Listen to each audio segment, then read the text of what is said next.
বাঙালি খানায় সবাইকে স্বাগত। আজকে আমি এখানে তৈরি করব আলুর দম। আমরা কম বেশি বাড়িতে সবাই আলুর দম তৈরি করতে পারি। আমি কিভাবে আলুর দম তৈরি করি সেটা একবার দেখে নিন। ভিডিওটি সম্পূর্ণ দেখবেন, নইলে আপনিও হয়তো কোনো মশলা মিস করে যেতে পারেন। আমি এখানে আলুগুলোকে অর্ধেক করে কেটে নিয়েছি, সঙ্গে 1 চামচ নুন অ্যাড করেছি। এবার আমি আলুটাকে সেদ্ধ করে নেব। আলুটা সেদ্ধ হতে হতে আমি পেঁয়াজটা আর রসুনটা কেটে নেব।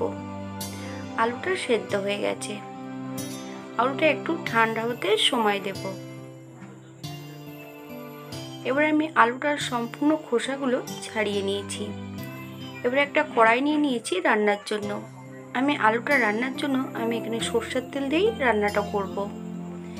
আমি সরষের তেলের মধ্যে 1 চামচ নুন, 1 চামচ হলুদ গুঁড়ো অ্যাড করেছি। এবার আলুটাকে বেশ সুন্দর করে আমি ভেজে নেব। ঠিক 8 থেকে 10 মিনিট মতন আলুটাকে ভেজে নিতে হবে। মিডিয়াম আঁচে আমি আলুটা ভেজে নেব। এবার আমি সম্পূর্ণ আলুগুলো তুলে নেব।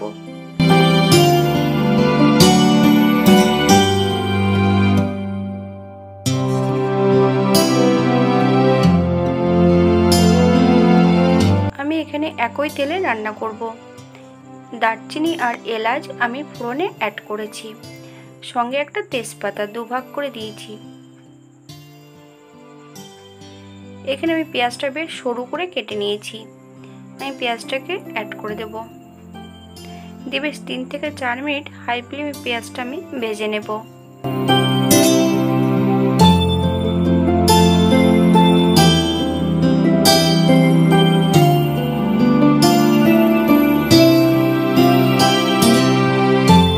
আমি রসুনটাকে হাফ থেতো করে নিয়েছি। এবার আমি সম্পূর্ণ রসুনটা অ্যাড করে দেব। একদম মিহি করে রসুনটা আমি বেটে নিই। রসুনের যতক্ষণ কাঁচা গন্ধ বেরোবে ততক্ষণ আমি রসুনটা ভেজে নেব। এবার আমি সম্পূর্ণ টমেটোটা অ্যাড করব। এখানে আমি মিডিয়াম সাইজের একটা টমেটো অ্যাড করেছি। আমি টমেটোটা অ্যাড করার সঙ্গে সঙ্গে সামান্য একটু নুনও আমি অ্যাড করে দিয়েছি, যাতে টমেটোটা নরম হয়। টমেটোটা থেকে যতক্ষণ কাঁচা গন্ধ বেরোবে ততক্ষণ আমি টমেটোটা বেশ সুন্দর করে ভেজে নেব।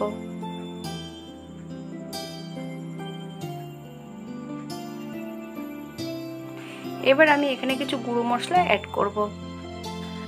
হাফ চামচ কাশ্মীরি লঙ্কার গুঁড়ো আর হাফ চামচ হলুদ গুঁড়ো। আমি এখানে কাশ্মীরি লঙ্কার গুঁড়োটা রেখেছি রঙের জন্য। এখানে আমি সম্পূর্ণ শুকনো লঙ্কা বাটা ব্যবহার করব। আদা, জিরে আর শুকনো লঙ্কা বাটা। আমি বাটা মশলা সব মিলে 1 চামচ অ্যাড করেছি এখানে।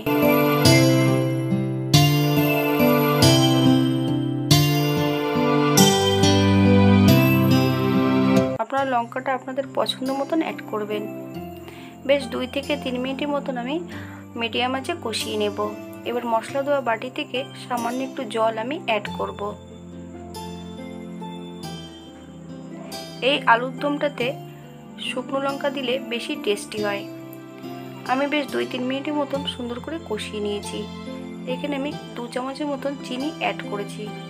আপনারা মিষ্টিটা যেমন পছন্দ করবেন তেমন অ্যাড করবেন।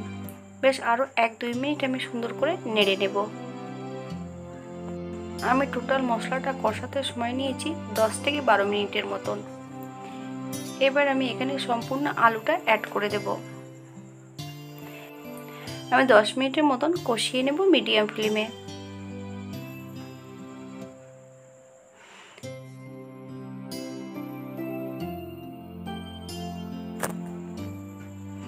ঠিক এমনভাবে কষিয়ে নিতে হবে।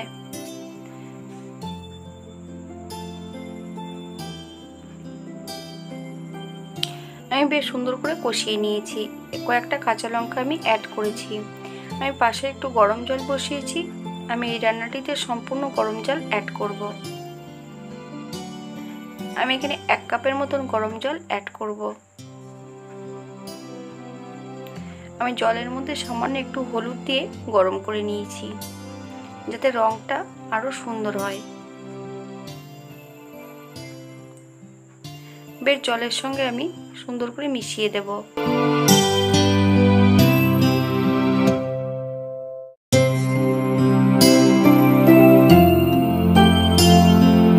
প্রথমে আমি 5 মিনিটের মতন হাই ফ্লেমে ঢাকা দিয়ে রেখে দেব। তারপর আমি মিডিয়াম ফ্লেমে রান্না করব আরও 5 মিনিট।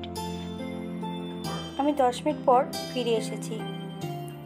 রান্নাটা প্রায় হয়ে গেছে। এবার আমি 1 মিনিটের মধ্যে একটু নেড়ে চেড়ে নেব। আমি এখানে 1 চামচ কাশ্মীরি মেথি পাউডার অ্যাড করব। আমি কাশ্মীরি মেথি পাউডারটাকে আগের থেকে একটু ড্রাই রোস্ট করে নিয়েছি। নিয়ে সেটা হাতের তালুতে ঘষে আমি সেটাকে অ্যাড করেছি। করে বেশ সুন্দর করে আমি মিশিয়ে দেব। এবার আমি গ্যাসের ফ্লেমটা অফ করে দিয়ে 5 মিনিটের জন্য স্ট্যান্ডিং টাইম দেব। আমি 5 মিনিট বাদে সার্ভ করব। আমি 5 মিনিট পর ফিরে এসেছি। রঙটা যেমন ভারী সুন্দর হয়েছে, এটা খেতে অসম্ভব ভালো।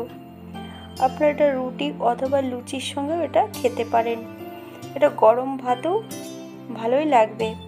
আপনারা বাড়িতে ঠিক একই পদ্ধতিতে একবার তৈরি করে নেবেন। ঠিক আমার মতন করেই আপনারা মশলাটা কষিয়ে নেবেন। সবাই সুস্থ থাকবেন, ভালো থাকবেন। আবার একটা অন্যদিন নতুন রান্না নিয়ে আপনাদের সামনে আবার আমি হাজির হব। ভিডিওটি দেখার জন্য ধন্যবাদ। ভিডিওটি ভালো লাগলে একটা লাইক দিয়ে পাশে থাকবেন।